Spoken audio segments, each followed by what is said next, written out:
Breaking చూస్తున్నాం. జూరాల ప్రాజెక్టుకు వరద పోటెత్తింది. ఎగువ నుంచి భారీగా వరద వస్తుండటంతో అధికారులు ప్రాజెక్టు 23 గేట్లు ఎత్తి నీటిని విడుదలకు చేస్తున్నారు. ఇక ప్రస్తుతం జూరాలకు 1.15 లక్షల క్యూసెక్కుల వరద వస్తుండగా 1,19,581 క్యూసెక్కుల వరద నీరు దిగువకు వెళ్తుంది.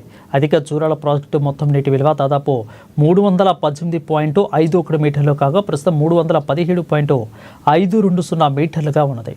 జలాశయం పూర్తిస్థాయి నీటి నిల్వ 9.657 టీఎంసీలు కాగాను ఇక ఇప్పుడు 7.498 టీఎంసీలుగా నీరు ఉన్నట్లుగా తెలుస్తుంది.